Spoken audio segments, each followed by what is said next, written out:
Ce matin, on va prendre un passage dans l'évangile de Luc, au chapitre 5, les versets 37 et 39. Ne m'en voulez pas si je finis après-midi. Je vais essayer d'aller vite. Parce que le quart d'heure s'est transformé en 25 minutes. Hein. Mais ça en valait la peine. Allez. Donc évangile de Luc 5, 37 à 39. Et personne, donc c'est Jésus qui parle, et personne ne met du vin nouveau dans de vieilles outres, car le vin nouveau fait rompre les outres, il se répand et les outres sont perdues. Mais il faut mettre le vin nouveau dans des outres neuves. Et personne, après avoir bu du vin vieux, ne veut du nouveau, car il dit, le vieux est bon. Alors il est question de vin. Le vin. J'aime bien le vin, moi. C'est bon. Le vin, dans la Bible, il a un sens ambivalent. Il peut avoir un sens positif. Je vais vous donner un exemple. Lorsque le vin vient à manquer aux noces de Cana, les serviteurs du mariage, ils viennent auprès du Seigneur pour lui faire la remarque. Hein. Et le Seigneur, il dit, écoutez, remplissez les jarres d'eau et ensuite puisez. Et ce fut le premier miracle que Jésus a fait. L'eau transformée en vin.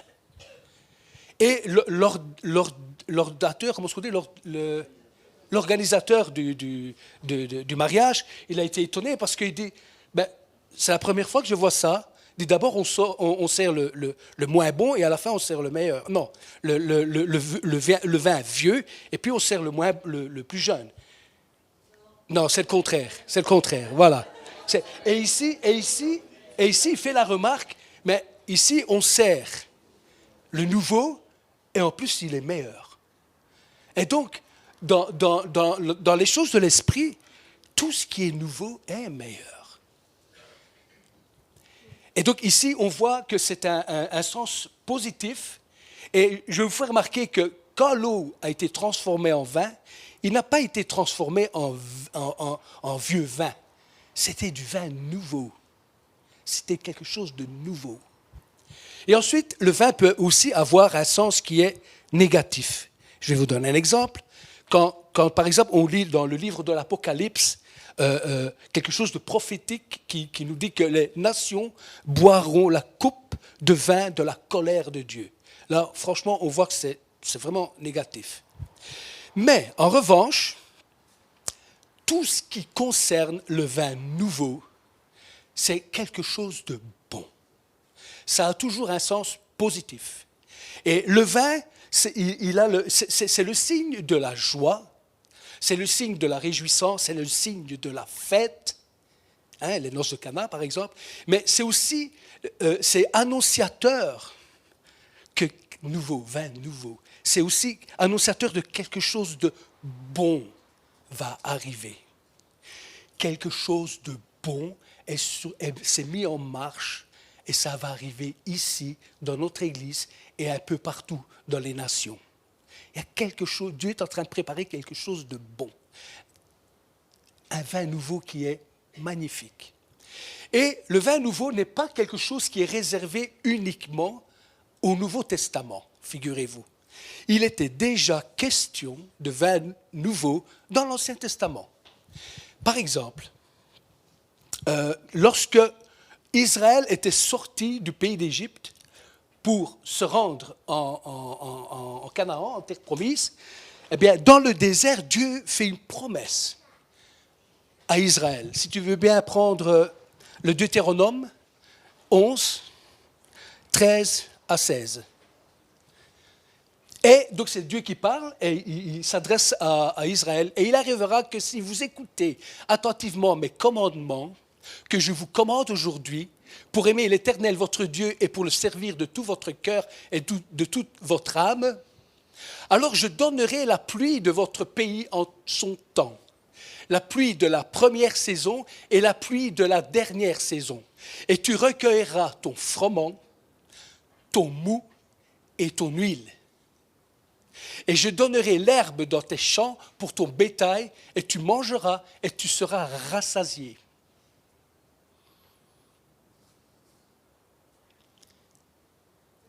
Non, non, encore. Jusque 16.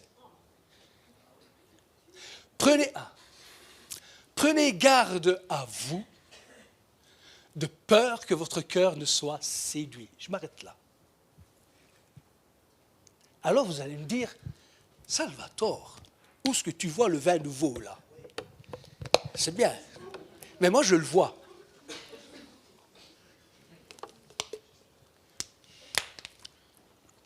Le vin nouveau, c'est le mot mou.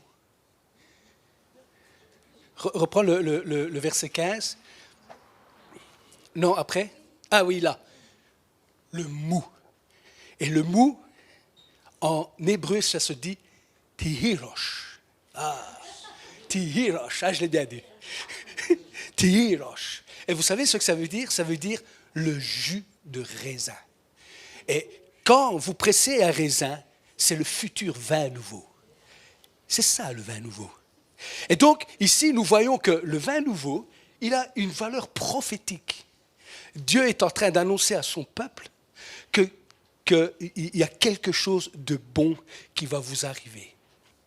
Et de prime abord, quand je lis le texte, on pourrait croire que la promesse, elle est conditionnelle. C'est vrai. On pourrait croire ça. Eh bien, la réponse est oui et non. Oui, en fait, ça dépend où est-ce qu'on va placer la condition. Si je mets la condition dans le fait de, si j'observe les commandements, si je sers Dieu de tout mon cœur, si je lui suis fidèle, je vais l'aimer et je vais obtenir la promesse. Si c'est ça, eh bien non. Ça, c'est de la religion. Et nous en voyons les résultats avec les pharisiens, par exemple. C'est ce que les pharisiens faisaient. En revanche, si je place la condition sur un choix que je vais faire, là je dis oui. Vous savez, le choix, le fait de choisir, ça fait partie de la grâce de Dieu. Je vous explique. Dieu est amour. Et l'amour donne le choix. C'est le propre de l'amour. Quand on n'aime pas, on ne donne pas le choix. Mais parce que Dieu est amour, il donne le choix à l'homme. Et vous allez me dire, mais quel choix ils doivent faire? C'est simple.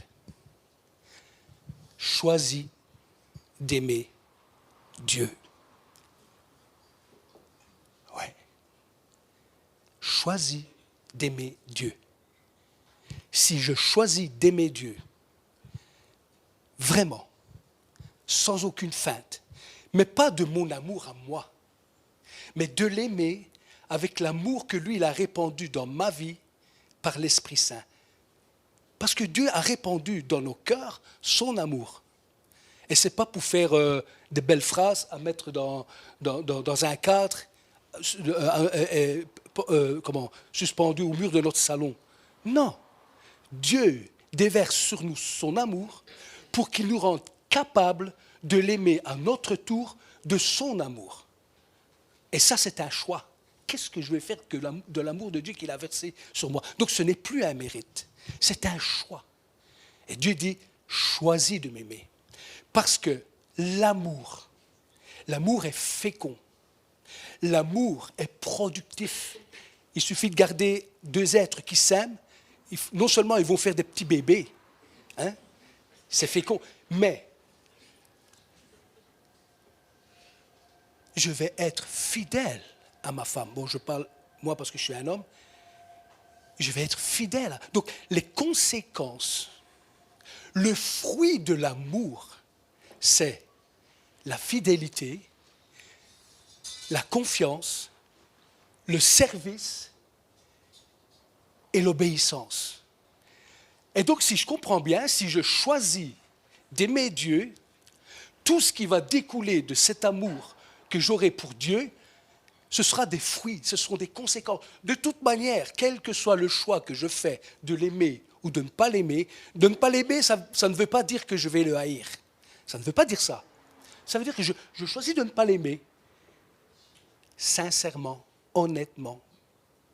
Je vais peut-être l'aimer d'une manière différente, mais pas comme Dieu, mais pas de l'amour de Dieu. Et donc, le fruit de cet amour, du choix de l'amour que je fais d'aimer Dieu, ce sera tout ce que je viens de vous dire. Et ce sera aussi le vin nouveau. Mais pas comme un mérite, mais comme un fruit, comme quelque chose de bon qui va venir de cet amour que j'ai pour Dieu. Et nous connaissons l'histoire, malheureusement, d'Israël. Israël n'a pas fait ce choix-là. Non, non, non, non. Il y a une mise en garde. Vous savez, quand je lisais ce passage, je dis, mais Seigneur, t'es comme ma femme, toi. Il dit, ma femme, quand je parle avec elle, je deviens fou parfois. Elle me dit, par exemple, je prends un exemple, elle dit, Salve, il faudra peut-être aller faire les courses tout à l'heure, on va aller là-bas, là-bas, là-bas. Ah, ok. Et puis tout d'une fois, elle dit, bah oui, t'as vu l'autre? Je ne comprends plus rien. Elle passait du coq à l'âne. Je ne comprenais rien. Enfin, c'est beaucoup plus flagrant que ça. Hein. Parce que moi, je pensais qu'elle était sur le même sujet, mais en fait, non. Je dis, waouh, je ne comprends plus rien. Qu'est-ce que tu veux dire tu vois? Et ici, j'ai l'impression que Dieu fait la même chose. Il parle de bénédiction, et puis, reprends-le. J'aime bien ce qu'il dit. C'est vraiment très intéressant ce que Dieu dit. Donc, c'est le verset 16.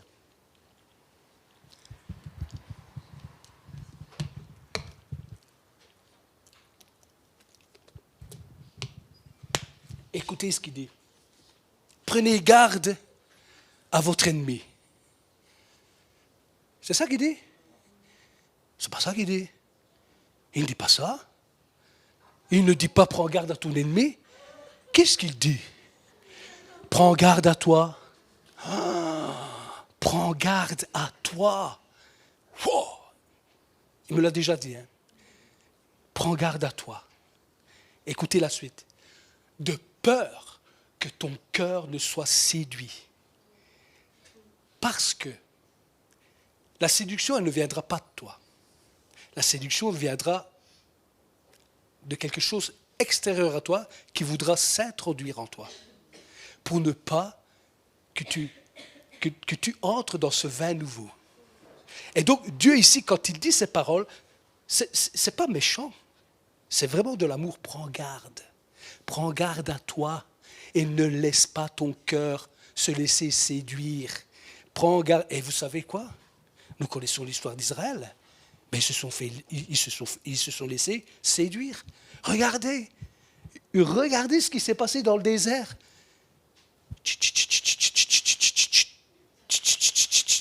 Les cigales, les murmures contre le serviteur de Dieu, contre Moïse. C'est ça, ils ont failli, ils ont complètement failli. L'amour, je vous disais que l'amour, avec notre Dieu, ça porte du fruit. Et je vais revenir sur le texte. Vous avez remarqué, on nous parle de froment, d'huile et de vin. Eh bien, si je décide d'aimer Dieu, je serai nourri. Je serai nourri. Je serai rempli du Saint-Esprit. L'huile, ça fait référence. Donc le froment, ça fait référence au pain. L'huile, ça fait référence au Saint-Esprit. Et le vin nouveau, ça fait référence à la joie. Mais ça ne s'arrête pas, concernant le vin, ça ne s'arrête pas seulement à la joie, à la fête, mais aussi à des révélations. Le vin nouveau nous conduit vers des révélations. Parce que l'amour, dans l'amour, eh bien, il y a le fait de connaître l'autre plus profondément.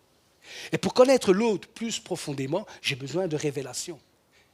Et les révélations vont se faire à travers de cet amour. Revenons un peu au texte, à la parabole de Jésus.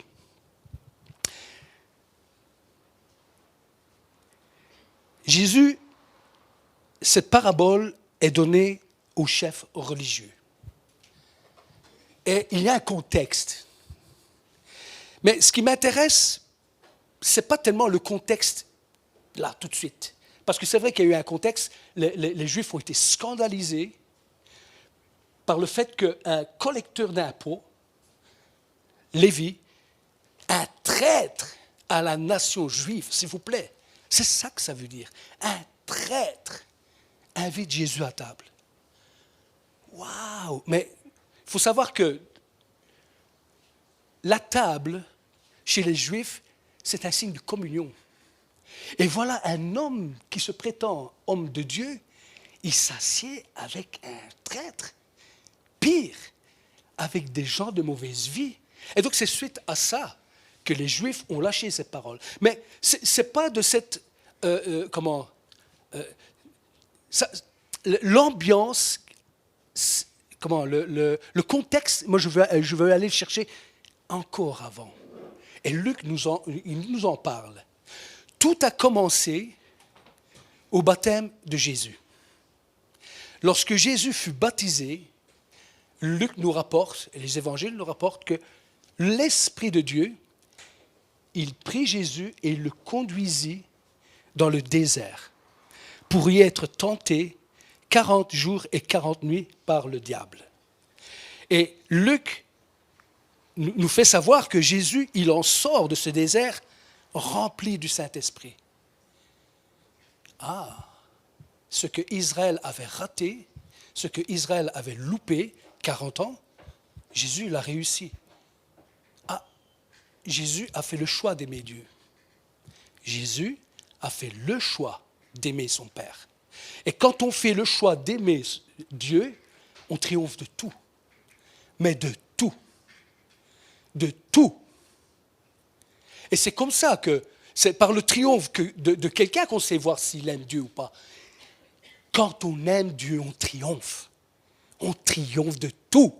Il n'y a aucun obstacle qui doit tenir devant moi. Même si je ne dis pas que ça va être facile, mais aucun obstacle doit tenir devant moi si j'aime Dieu.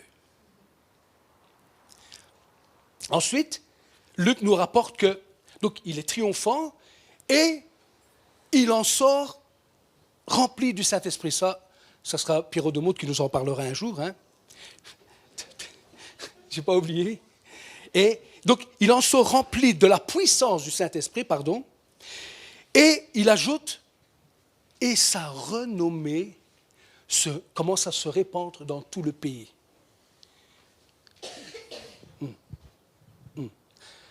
Quand on aime Dieu, la renommée se répand. Quand on choisit d'aimer Dieu, il y a une renommée qui va se former. Il y a quelque chose parmi le peuple de Dieu, lui, il aime Dieu. Pourquoi? Parce que ça se voit. Ça se voit pourquoi? Parce que Jésus, partout où il allait, il faisait du bien. C'est ce que le texte nous dit. Partout où Jésus passait, il ne faisait que du bien. Quel bien? Toutes sortes de biens. Pas seulement des miracles, des guérisons, des délivrances, et patati et patata, mais il faisait du bien. Par la parole qu'il donnait. Et en plus, Luc, il nous rapporte quelque chose c'est bien de visualiser ça. Il nous dit que la foule même, vous imaginez une foule, vous voyez la foule se jetait sur lui pour entendre ce qu'il avait à dire. En Israël, à ce moment-là, quelque chose de nouveau était en train de se produire. Il y avait quelque chose de nouveau qui se produisait. Et je vous fais remarquer que la nation juive, sous occupation romaine, elle attendait la réalisation d'une promesse que Dieu avait faite. La promesse qu'un Messie allait venir. Et donc, tous, les religieux, les moins religieux, les patatis, les pêcheurs, tous, ils étaient dans l'expectative de l'attente de la réalisation de la promesse de Dieu. Tous attendaient et tous ne l'ont pas vu. Wow. C'est drôle, hein? Tous attendaient la manifestation, tous attendaient le vin nouveau, mais tous ne l'ont pas vu. Pourquoi? Mais pourquoi ils ne l'ont pas vu? Parce que tous n'avaient pas l'amour de Dieu. Tous n'avaient pas choisi d'aimer Dieu. Ça, c'est la différence. En plus, et je vais revenir là-dessus après, en passant, je vais le dire, Dieu avait préparé le chemin. Et vous voyez de quoi je veux parler, de Jean-Baptiste. Mais je reviendrai là-dessus plus tard. Et il faut que j'accélère. La préparation, en fait, c'était de devenir une outre neuve pour recevoir le vin nouveau. En 2020, c'était pendant le Covid, c'était la première, au premier confinement. Il faisait bon, je me rappelle qu'il faisait chaud, c'était dans les environs de Pâques. Je fais un rêve. Donc c'était la nuit, je dormais. Ce n'est pas un rêve, c'était un songe. Parce que j'étais impacté, ça m'a poursuivi pendant des semaines, des mois et encore aujourd'hui. Parce que ce n'est pas fini. Et dans ce rêve, l'acteur principal, c'était moi. Et ce qui était curieux, bon, moi j'ai un handicap. À cause de mon accident, j'ai des problèmes à l'épaule. Et là, j'étais un athlète. C'est vrai ce que je vous dis. C'est la vérité. J'étais un athlète. Dans mon rêve, je dis wow. Et alors, il y avait quelque chose de particulier, c'est que j'avais une combinaison. Mais c'était drôle, parce que c'était une combinaison de plongeur. Le chapeau, je ne l'avais pas. Une combinaison de plongeur. Mais ce n'était pas si épais que ça, c'était fin. On dirait que c'était adapté pour le cross à pied. C'était ça. Et alors je dis, j'étais vraiment un athlète, même si j'en ai pas l'air. Mais là, dans mon songe, j'étais un athlète. Et puis j'avais constaté qu'un peu plus loin, il y avait 3 hommes, 4 hommes qui me regardaient et qu'eux aussi étaient baraqués, mais vraiment baraqués. Et je me dis, et je les regarde, dans mon rêve, ça, je les regarde et je dis, ils vont essayer de m'attraper. Et dès que je pense ça, effectivement, j'avais raison. Ils commencent à courir après moi. Mes amis, toutes les médailles olympiques, je les aurais eues. C'est vrai, tout. Je traversais un paysage escarpé. Il y avait des crevasses, il y avait des creux, il y avait des trucs à attraper. Je passais partout. C'était impossible de m'attraper. Et d'ailleurs, c'était digne d'une série Mission Impossible. C'était vraiment ça. C'était impossible. Impossible qu'il m'attrape. Et je dis, punaise, je suis capable de ça. Ouais, j'étais vraiment habile. Écoutez bien les mots. J'étais habile. J'étais imbattable. On ne savait pas m'arrêter. Et puis, je me dis, mais pourquoi il court après moi? Qu'est-ce que je vais faire? Il a suffi que je pense à ça pour que je découvre pourquoi il courait après moi.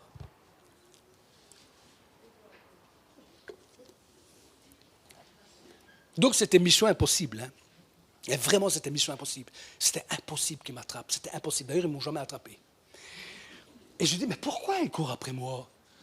Et je courais. Et il a suffi que je pense à ça et j'ai compris pourquoi il courait après moi. J'avais quelque chose sur la poitrine ici qui était scotché avec des bandes adhésives. Et donc, c'est comme si je protégeais ça. Je protégeais ce que je portais ici. Et puis, il y avait un zoom là, et j'ai vu, c'était quoi? Ma Bible. J'ai vu ma Bible, celle que je lis à la maison. J'ai vu ma Bible ici, scotchée à ma poitrine. Et en fait, j'ai compris, il voulait la détruire. Il dit, les salopards, ils veulent détruire ma Bible. Là, j'ai commencé à courir encore pire. Je les ai lâchés complètement. Je prenais je faisais n'importe quoi. Et ils n'ont jamais réussi à m'attraper. Et d'ailleurs, je ne les voyais même plus. Mais,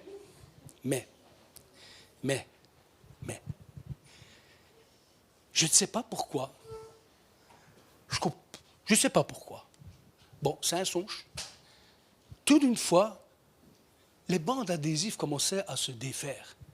Je dis, waouh, hey. Et moi, je continuais de courir.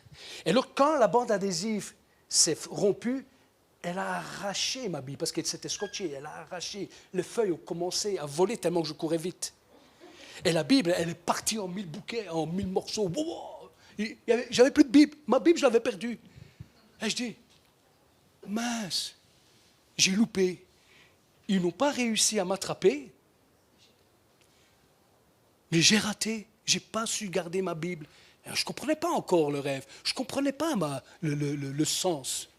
Et je dis, mais je ne comprends pas. Qu'est-ce qui se passe? Il a suffi que je pense à ça. C'est drôle, hein? Il suffit que tu penses à ça pour que tu reçoives la réponse. Et puis j'ai vu descendre du ciel ma Bible. Mais la même Bible. Et je dis, mais qu'est-ce que c'est de ça? Mais c'est un truc de fou, ça. La même Bible. Ah, je ne comprenais pas. Je dis, mais c'est quoi ça? Mais il y avait un détail en plus. Et là, ce détail-là, avec ce détail-là, j'ai tout compris. C'est que la Bible qui descendait, elle brillait.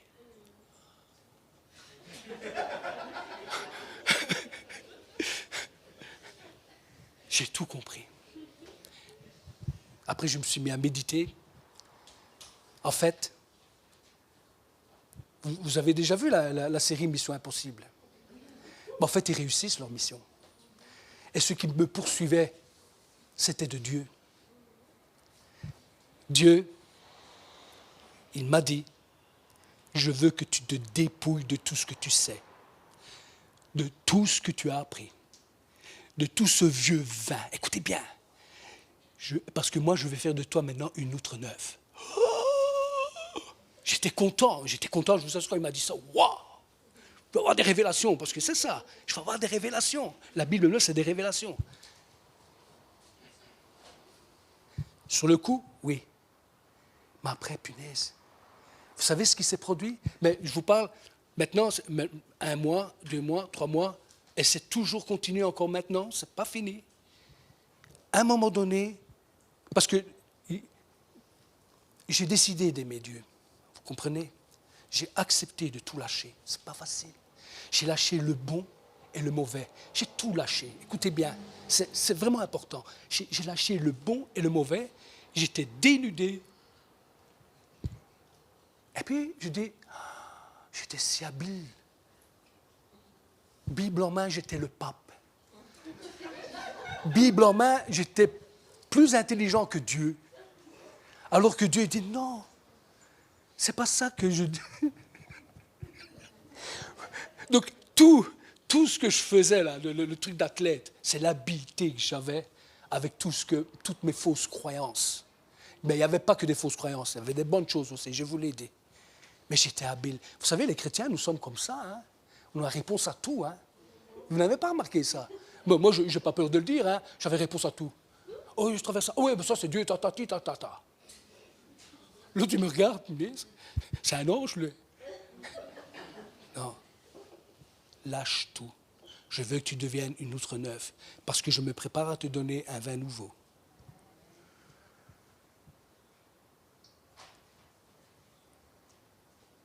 J'ai commencé à avoir peur après. Donc j'étais content. Les semaines passaient. Il ne me restait que Dieu et ce songe.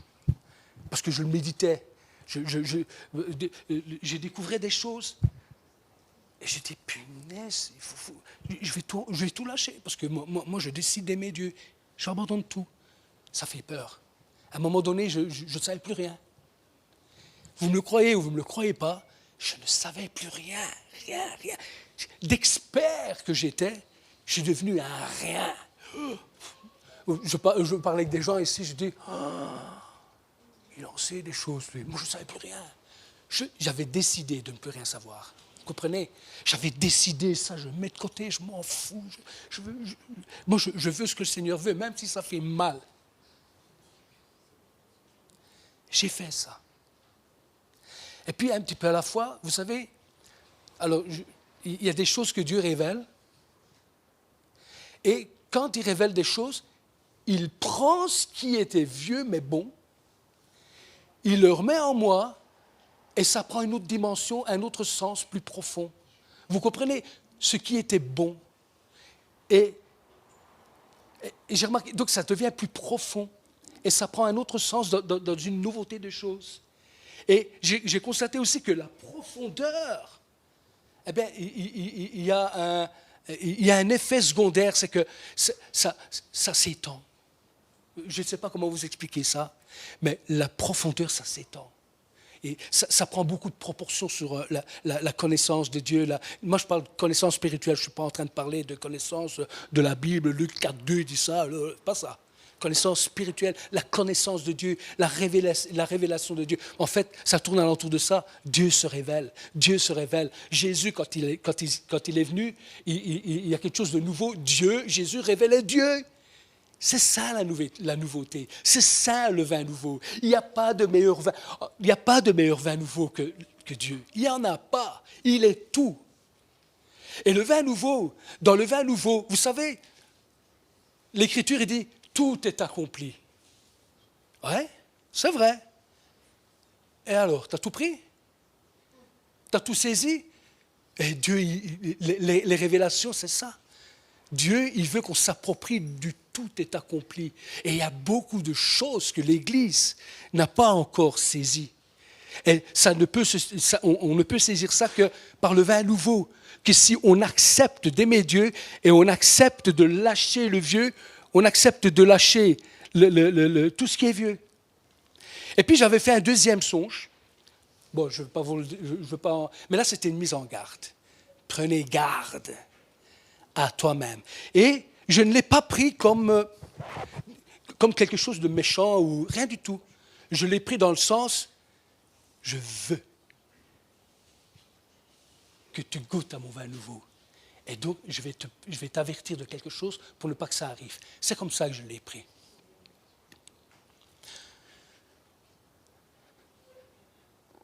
Quand Jésus est venu, avant sa venue, donc considérez Jésus comme le vin nouveau. Parce que c'est lui qui répandait le vin nouveau, hein? Mais il est aussi le vin nouveau. Il est l'Évangile, il est la bonne nouvelle, il est le révélateur de Dieu. Au travers de sa personne, Jésus révèle Dieu. Et ça a choqué beaucoup les chefs religieux, parce qu'ils n'avaient pas l'amour de Dieu en eux. Et Dieu ne voulait pas perdre ses outres vieilles. Et alors, qu'est-ce qu'il a fait? Comme il l'a toujours fait. Il y avait un ministère précurseur, le ministère de Jean-Baptiste. Écoutez bien ce que je vais vous dire maintenant. J'essaie d'aller vite parce que ce ministère, il est ici. Ces derniers temps, j'entends. Quel était le ministère de Jean-Baptiste? Jean-Baptiste, il prêchait la repentance. C'est Jean-Baptiste lui-même, parce que les chefs religieux disent, mais qui dis-tu de toi? Es-tu le Messie? Il dit non. Es-tu Élie? Il dit non. Mais qui es-tu? Que dis-tu de toi-même? Je suis celui qui est venu préparer les chemins du Seigneur.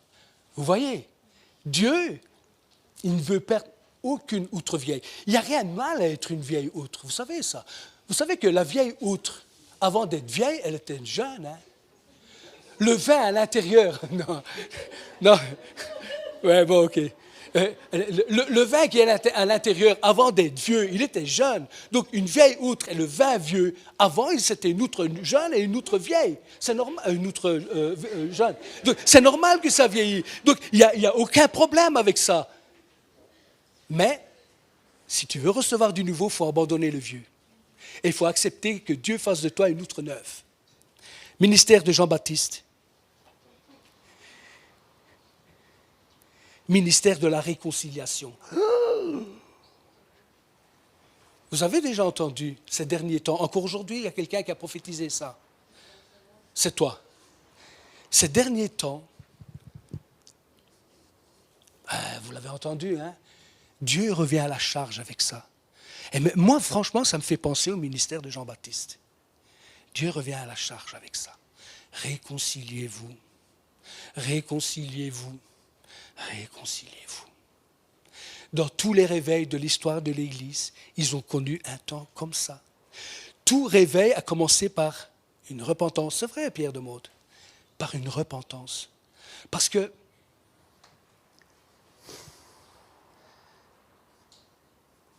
vous savez comment on se réconcilie? Mais je vais vous le dire. C'est facile. Choisis d'aimer Dieu. Choisis d'aimer Dieu. C'est toi qui as dit. Comment peux-tu dire que tu aimes Dieu alors qu'avec ton frère tu as un problème? Ou avec ta soeur? C'est toi qui as dit ça. Hein? Choisis d'aimer Dieu. Prends garde à toi. Et je me mets dedans. Je me mets dedans. Moi, il m'a prévenu de certaines choses. Prends garde à toi. Écoutez ici. C'est sournois ce que le diable veut faire. Prends garde à toi. De peur que ton cœur ne soit séduit. Nous sommes les gardiens de notre cœur. Et la séduction, alors je vais vous le dire parce que j'ai déjà été séduit. J'ai dû pleurer pour être séparé de cette séduction. Tu as beau prier tout ce que tu veux. C'est drôle, hein, ce que je dis.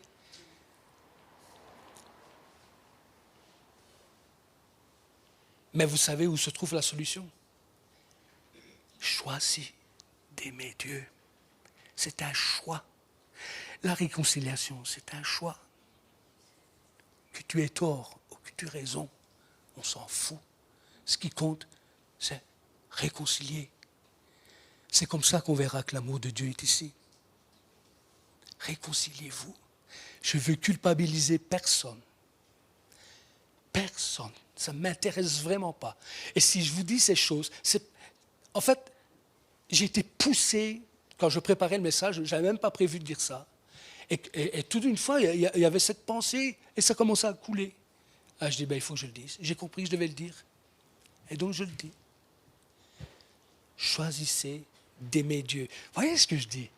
Parce qu'à partir de là, tout devient facile. Je ne suis pas en train de dire, aime-le, aime-le. C'est pas ça que je dis. Si je vous dis ça, je mets la condition comme tout à l'heure. C'est pas ça. Choisis d'aimer Dieu.